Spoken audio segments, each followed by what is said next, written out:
the gun in the prison. The only thing that makes sense would have been for him to have produced the gun in court. And when Jackson left the visiting room, was he properly searched by guards before returning to the adjustment center? So I don't know whether we'll ever know what really happened on that day. It was a moment of horror. As for the gun, state investigators discovered that the 9mm Astra automatic used by Jackson was purchased at an El Cerrito gun shop 2 years earlier by a member of the Black Panthers. How Jackson obtained the gun was a mystery. Was it smuggled into the prison by a friend, a guard, or his attorney, Stephen Bingham?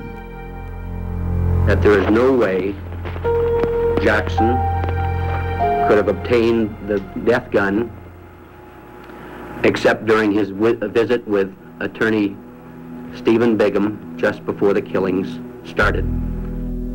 Prison officials and Marin County authorities believed the gun used by George Jackson was passed to him by Stephen Bingham. According to Bingham, after leaving San Quentin, he spent the rest of the day with family and in meetings.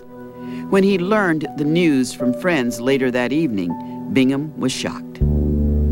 It was clearly horrible, the whole thing. I mean, it was just that many people had been killed. Bingham was also terrified, filled with fear. That's my state of mind, and the next step to feeling framed is I could be killed. Stephen Bingham fled the country, became a fugitive from justice, and went into hiding in Europe. Bingham and 6 inmates from San Quentin's adjustment center would be charged with murder and conspiracy. Because of our unsuccessful efforts, the state's unsuccessful efforts to locate Mr. Bingham within California, he will be now sought by the Federal Bureau of Investigation. In March of 1972, Soledad brothers John Clouchet and Fleta Drumgo were acquitted by an all-white jury for the death of guard John Mills. In a Santa Clara County courtroom in June of the same year, Angela Davis was found not guilty of the charges of murder, kidnapping, and conspiracy. Davis denied the prosecution's allegations that she engaged in plotting and arming the kidnap attempt and subsequent shooting led by Jonathan Jackson. Davis called her acquittal the happiest day of her life.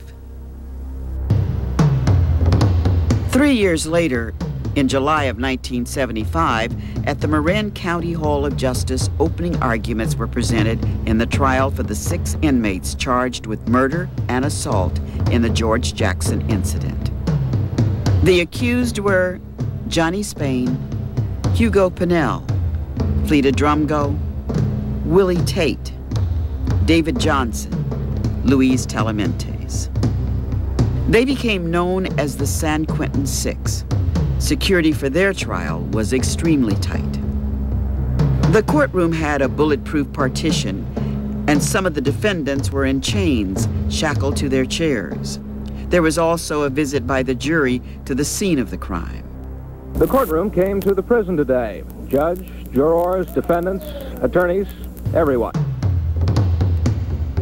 Alan Mancino was among those called to testify. The prosecutor questioned Mancino about the statement he signed days after the deadly riot.